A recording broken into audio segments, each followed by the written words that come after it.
Perfect Cocktail Pursuits is an entertaining, behind-the-scenes peek at cocktail culture. Since 2010, I've traveled the globe pursuing the perfect cocktail. I showcase the creative excellence of this exciting industry. Welcome to Perfect Cocktail Pursuits. My name is Rosalina Africano, and I'm your host. My guest today is Chris Beaney, and we're in Accra, Ghana. We always start Perfect Cocktail Pursuits with a cocktail. And so we have our friend George here who's going to make one for us. Would you like to narrate?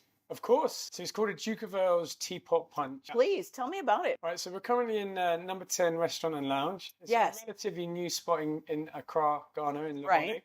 Basically, the concept for this place is it's more like modern European contemporary cuisine. In the middle of West Africa. In the middle of West Africa. So we do a lot of stuff like confit duck and scallops and foie gras.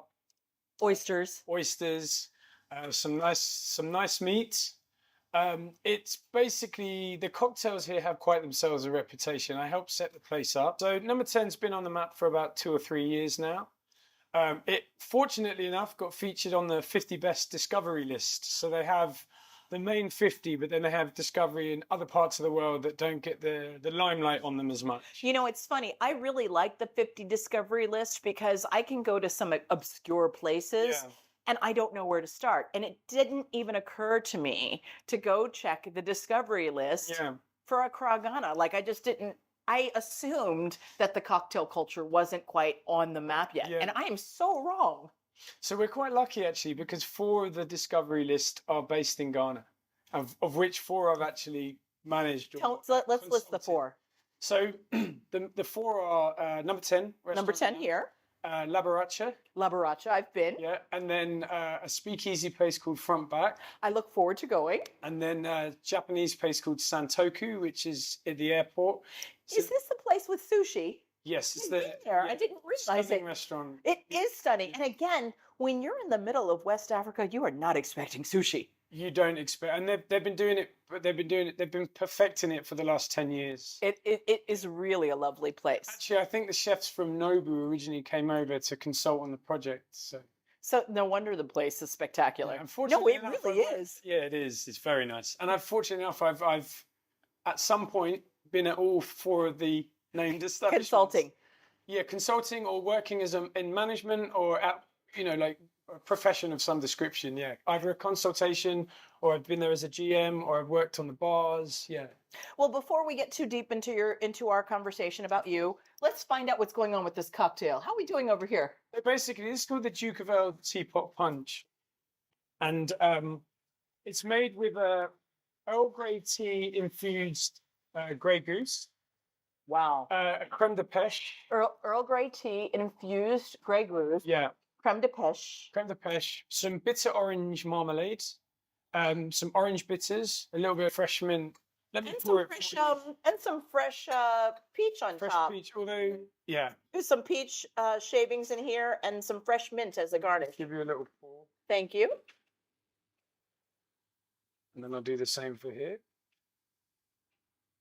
And then we can carry on the conversation. I'd love that. I've not had one of these in a very long time. Well, it's perfect. Darling presentation. Yeah, for me, presentation. This is just darling. I'm going to move a little closer to the camera so I can show you the top of this garnish. All right. Yeah. So cheers, my dear. Thank you so much for joining me. It's a delight to host you.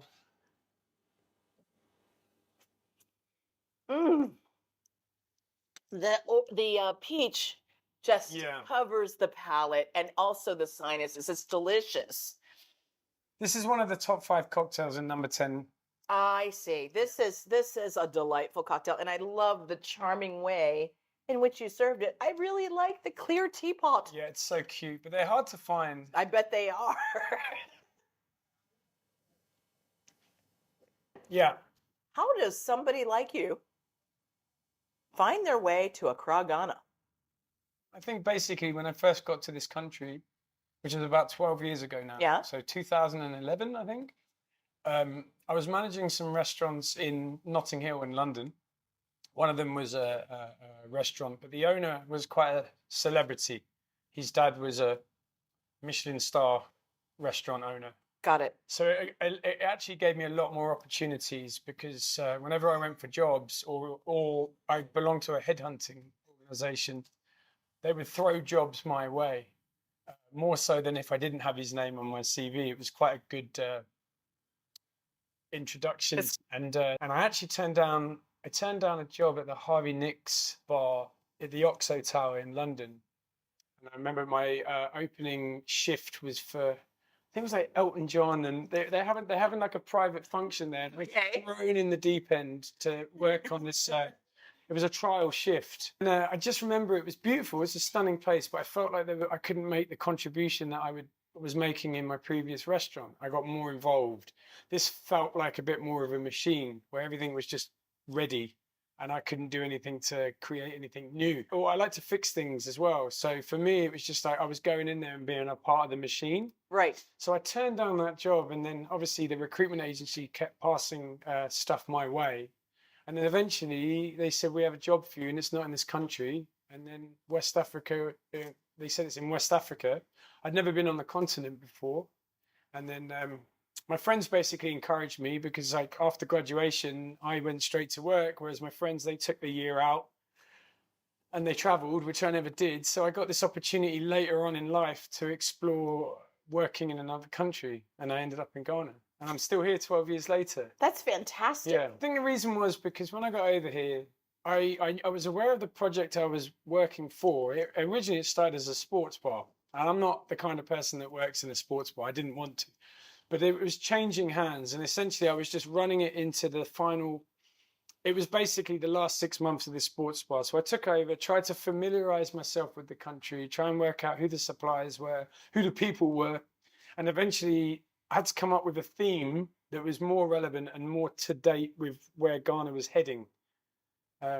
After doing my research, I realized that there were very few outlets for a good mixed drink. So I imagine in 2011, the craft cocktail industry hadn't quite infiltrated this market. And so I would imagine that ingredients were difficult to source. They were. Glassware was difficult to source. Shakers, all of the things that go into, you know, a cocktail bar that we know in England, or one that we know in the States. It's just, you didn't have the supplies. You didn't have the supplies. So for me, I like that. That challenge was amazing because it meant that I always find when you know, like some people say a bad workman always blames their tools. And I have this, what I really liked about being in a country that I didn't have what I needed in front of me was it allowed me to create. It allowed me to be more innovative because you had to work with what you had in front of you and just change people's perceptions a little bit of, That makes lots of sense. So it was nice, and I like that still. Like 12 years on, yes, we have an abundance of cocktail bars now and restaurants, and it's flourished, massively flourished. But still, I have challenges every day where I can't get what I need, and I have to kind of go inside here and try and figure out what you might either substitute or you might create. You also mentor George. I've mentored George, a few people actually. Have you? Yeah, well, I've trained about 300 members of staff in the city of Accra plus at one point. That's a hell of a footprint you've left. Well, I mean, that's a lot of people whose lives you've touched. Yeah. Because otherwise, how would cocktail culture spread? Now, you're also part of the Bartenders Guild. No, I used to be the president of the Bartenders of Ghana. Currently, I'm not. Okay. But I started there. But I'm right now for West Africa. I am the academy chair for the 50 best bars. Got it. I have to, because they're trying to be more diverse with the organization. So now they've expanded the reach. That's fantastic. That's good news. Yeah. So I've got like 7. I have a voting panel that I can't disclose. Of course. But they're in and around the West African region, and then we decide on 50 best international bars. But we also have a percentage of bars that have to come from within this region as well that we vote upon. We vote for. I used to be the attaché for Ghana for the tails of the cocktail as well. is London is a very saturated city. It is. And a new idea is few and far between because it's probably been done over and over. But You because could you could certainly throw a stone and go to a great cocktail bar and then Yeah. go to the next one with that same stone. Of course. And I Mhm. think that basically what's happened here is create something that was relatively new. And what's happened is it's allowed me to get kind of known easier. Whereas in London, I had these great ideas, but they kind of get oversaturated by other people's ideas and sometimes the owners of the place I worked at. And like, who knows me there when there's millions of people around? Whereas Right. here, the community is a lot smaller. So if you make an impact, if you do something in the industry, you're more likely going to get known for what you do than had I been in London. Certainly. So Ghana's really treated me well, and it's blessed. I feel blessed because of it, because it's allowed me to do what I do and just get the I don't need recognition, but it's nice to know that like in somewhere or another, like if you need a cocktail menu, well, Chris can do it. If you need, and because there's very few people at my level out here. Right. Some people come and gone. They don't stay long. They don't linger. We talked about this earlier, but they don't. Yeah, so they come in, they make an impact, they train a set of staff, and then some people it's not for them, or the positions change, or the owners feel differently about having someone from abroad to come in. I completely understand that. It comes at a cost sometimes. Certainly. And if the place doesn't become that successful, then it's a cost that the restaurant has to bear, but they might not be able to afford to do that.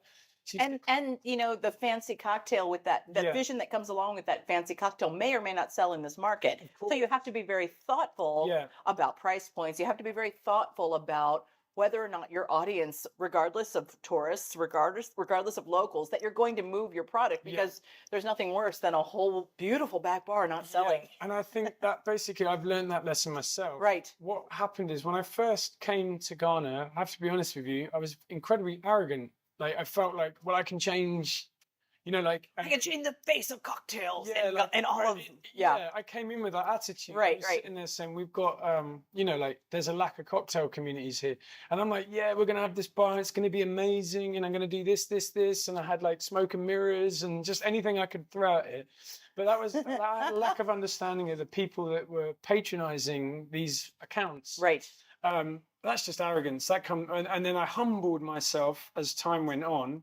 And I feel because I've stuck at it for such a long time, I have a better understanding of the palates of the people that live and work here. What I'm hearing you say is, when you're younger in the industry, you like to find the recognition. You want to of be course. known. You go and you compete a lot, and Yeah. you're trying to get recognition so that you can move your way up the ranks. But once you get to a level where you've made the cocktails, you've bought the ingredients, you've sourced, I think the bigger footprint has to do with the culture that you are influencing. Yeah. You don't need the same attention, accolades, but you can be proud of a whole army of people Yeah. that you've influenced with your footprint here in West Africa. That's no small thing. I'm driven by watching people see grow and flourish now, and it means a lot to me. And being a part of the 50 best bars, I can shine a bit more of a light on the community in West Africa. I love doing stuff like that. And last year I went to Barcelona with Seraphine. Barcelona is just a It's hotbed great. of fantastic cocktails. I It's spent incredible. all summer in Barcelona last year. Fantastic. And it got recognized in the 50 best bars. Mm-hmm. So I took Seraphine there.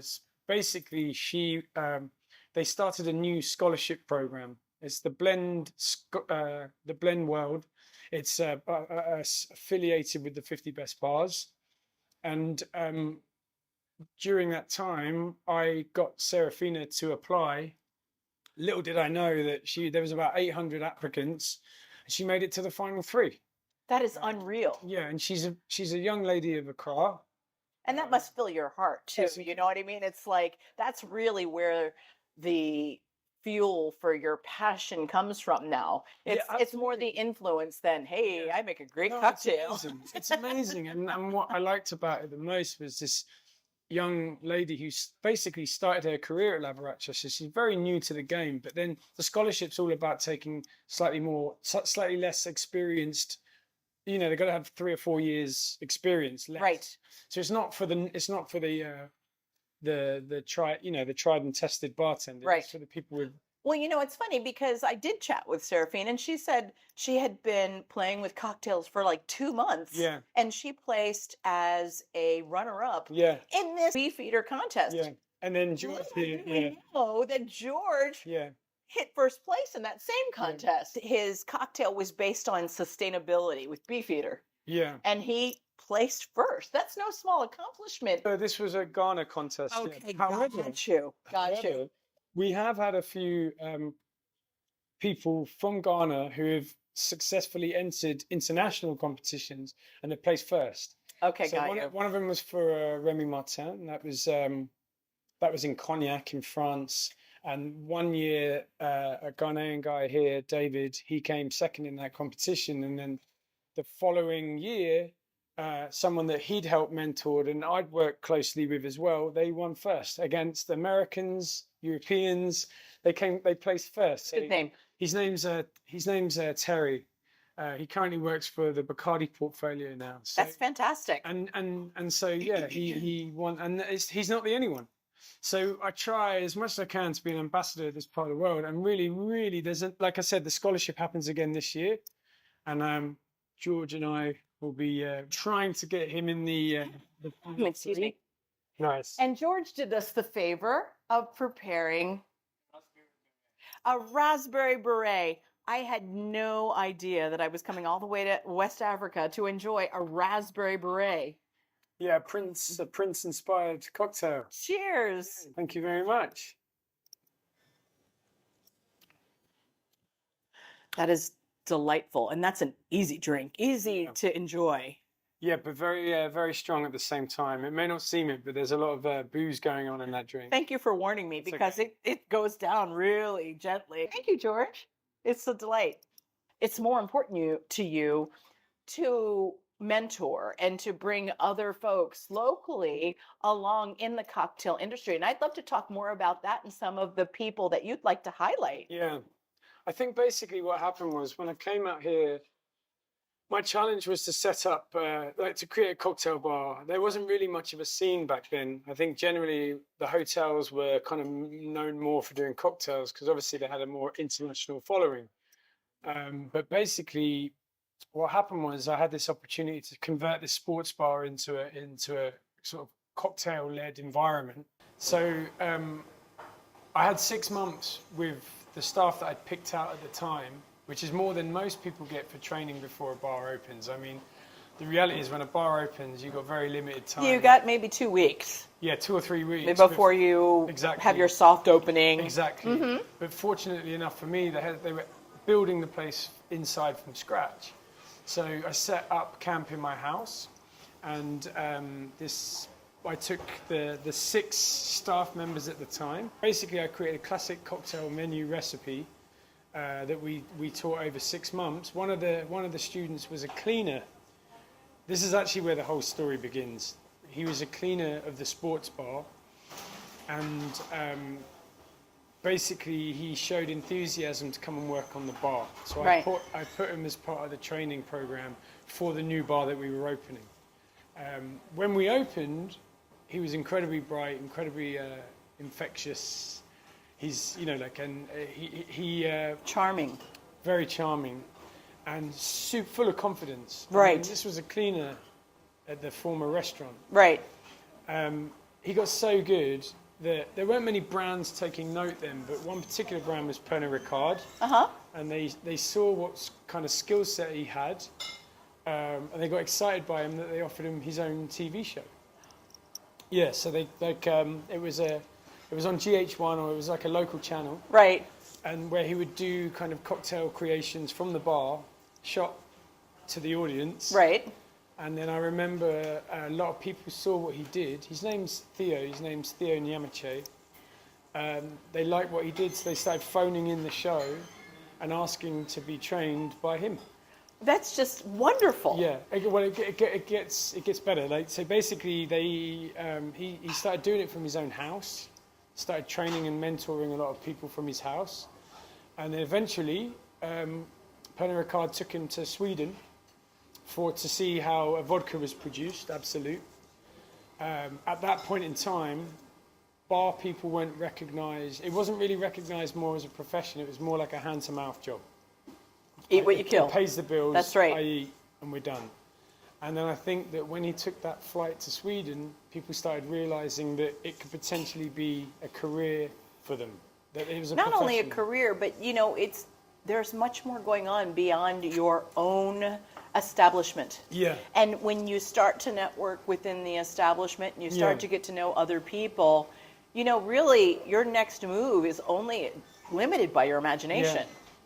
Yeah, so he never really, it was a big deal for me because obviously never had a passport before, he'd never travelled outside of Ghana before. And here's this young lad getting on a plane to see how other parts of the world do their thing. Right. And he came back with a different attitude. And I'm sure he came back with a bit more pride. Probably Absolutely. held his head a little higher, Absolutely. understanding the vocation that goes along with crafting cocktails. And I think that resonated on his community, like his peers. And then eventually what happened was we managed to get the same guy to be a part of the Tales Cocktail Apprenticeship Program. The CAP program. The CAP program. That's right. And he basically was the first African representative on this prestigious program. It is. Which is just magnificent. So he went on this, and that basically blew his mind. And when So he came he's back, blowing through he's all basically the kinds of godfather of boundaries. cocktail Exactly, now. here in Ghana. And then so the following year, he mentored someone to go on that same program in Tales of the Cocktail in New Orleans, and she was the first female African representative on the course. So these are like groundbreaking things. And I really believe that people like him helped the cocktail culture flourish in Ghana. That must warm your heart that you had a little touch of influence. It does. That's really the motivator, because at some point you reach a level where your confidence is there, you know as much as you need to know. Yeah. You build the most creative cocktails, but then when you can turn that desire and motivation and excitement to someone else, that's really where you get your satisfaction, certainly. Yeah, for sure. So now, sometimes I live vicariously through other people's eyes. Yes. I mean, I went to New York, we went to New Orleans together, and it was his second experience outside of Ghana, and then taking him to meet some inspirational people in New York. One of them, you've hosted, Colin Asari-Appiah. Yes. And then just seeing New York for the first time, well, seeing it through someone else's first time experience. Because guess what? Even for people in the States, New York is larger than life. Of course. Especially if you're not used to being in the middle of a metropolis. It's a totally different vibe, a totally different, biorhythm in New York. Who else comes to mind that you've mentored that you'd like to highlight? I think, obviously there's been, like I said, I've executed a lot of training programs in the city, or brands have asked me to go to hotels and train 20 members of staff at a time. Right. But I don't have that one-on-one satisfaction. I'll come in and do 2 or 3 days worth of work, but I prefer when I've been grounded, when I'm working somewhere and I can have that constant interfacing. Certainly. And I think Seraphine was I got so knee-deep in work that I'd done less mentoring as time went on. And I think Seraphine is the last person I've had more interaction with over the previous couple of years. I had a delightful time with Seraphine earlier. She's at La Borracha, and she is so charming, so engaging, and she really makes a darn good cocktail. She does. She really does. For someone with so little experience in the industry, I feel like 3 or 4 years' time, she's going to explode. And not only that, the cool thing about La Borracha is the tequila and mezcal library. You rival. Excuse me, La Borracha rivals. I had a hand in that one. You had a hand in that one. That's where I was talking. But it rivals the library of any Southern California taco joint. No question. Yeah. Hands down. I kind of wanted to do that because for me, it's at the same, I'm not again, it's not an ego thing. I just like to do stuff that seems kind of special for the city we're in. it may or may not be ready for its time. Some Yes. people might appreciate it now, but it might be in 3 or 4 years' time that other bars kind of adopt a similar principle. Maybe there'll be a gin bar or a whiskey bar that hasn't happened before.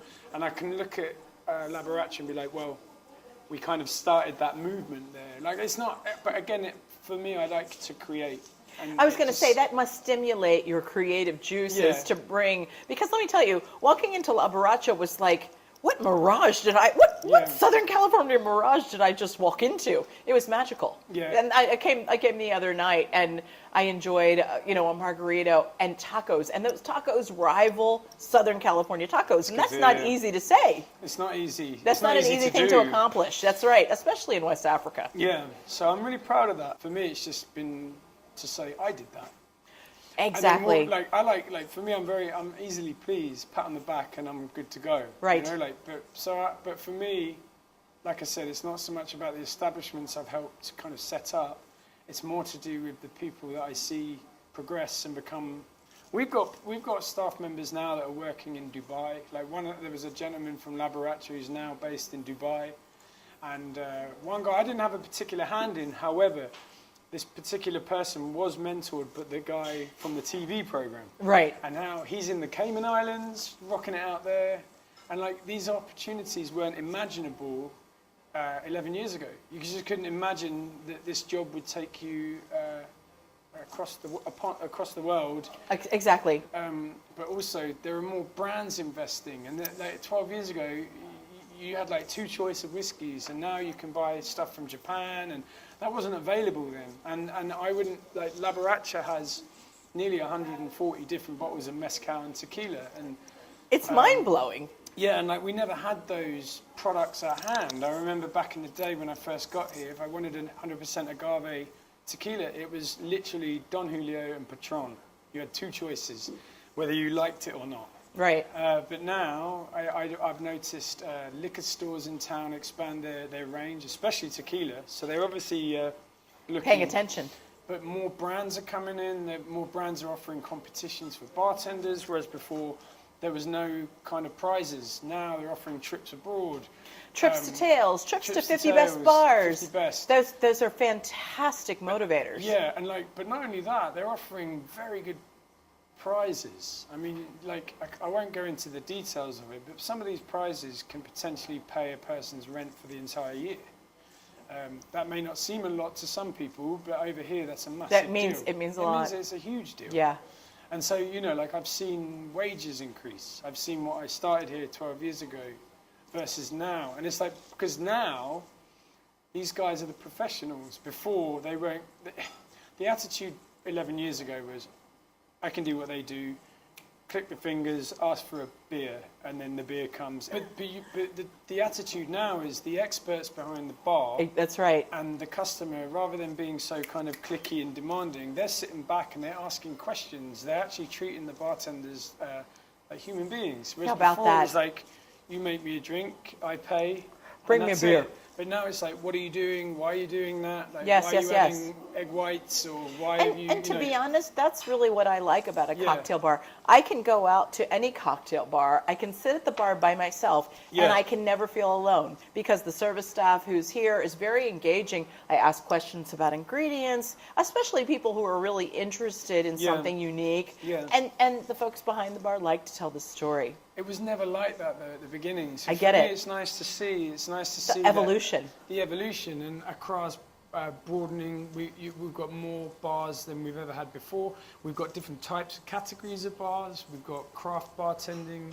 We've got speakeasies. We have slightly more kind of local joints. And who would have ever guessed that all of this is in Accra, Ghana, in West Africa? You wouldn't. But you now, wouldn't. No, but also we've got to the point where Accra, Ghana has kind of put itself on the map because Right. A lot of creatives have come from this environment. So there's musicians like from Nigeria and Ghana that are Fashion impacting the designers, Western world. architecture. Architects. Sir David Ajay is one name to mention. He's a very famous architect, and he's got a lot of projects going on out here. And now, since a couple of years ago, they had the Year of the Return, which commemorated the end of slavery, 400 years of slavery. And since then, they've had a lot more kind of focus on bringing these beautiful. They're trying to appeal to the diasporan crowd. Of course. And there are a lot more like Ghana-owned businesses. And I kind of like where the country's going, or I say leading to, but it's almost there. You're finding that before it was like foreign-owned businesses, and now there's more like Ghanaian-owned businesses, and it's kind of eat Ghana, drink Ghana mentality. Homegrown product. And then the other thing is when you come to Ghana, the first thing that everybody says is welcome home. Yeah. This is the seat of civilization. Yeah. And we always take that for granted. And I'm always so grateful to hear somebody say, welcome home. I'm like, you know what? It's great to be here. This is actually one of my favorite places to visit. It's fantastic at the moment. So it's nice to be riding the crest of this wave, like this flourishing industry. Whereas when I was in London, it was already there, and I didn't feel like here. I felt like it was kind of a small fish in a big pond in London versus here is a big fish in a small pond. Yeah, and I get to see it grow. So it's exactly, just like, you can see it evolve. I'm currently in a group with a guy who's from Ghana, and he's not been back since 2014, and we're going to show him around a few places in the next week. But so much has changed in the last 8 years. You know, like this, I've seen so many new bars and restaurants open. He's going to have more blast. activities. Yeah, more activities than there's ever been before. So I'm really happy to be here. So it's more like a pride thing. It's nice. I've never been in that situation. I came from a nice city, London. Yes. Everything was working. Everything was perfect. Yes. You could have great cocktails in almost like dive bars. Right. You know? Right. Here, everything was so fresh and new. And I think it's the reason why I've stuck with it. I like training and mentoring. I'm passionate about seeing the bar skyline develop and flourish. And every day I wake up, I'm like, it's going to be another day of me creating something, hopefully. Right. Or like seeing somebody rise to the occasion and become more than just some person that works behind the bar. Chris, I appreciate you sharing your time. You're a very busy person. Cheers. Cheers. Cheers, George. It was a delight to host you. Thank you for joining us. This is, again, Perfect Cocktail Pursuits, and I'm Rosalina Africano. This is Chris Beaney, and we're so glad to host you. Have a great afternoon. Cheers.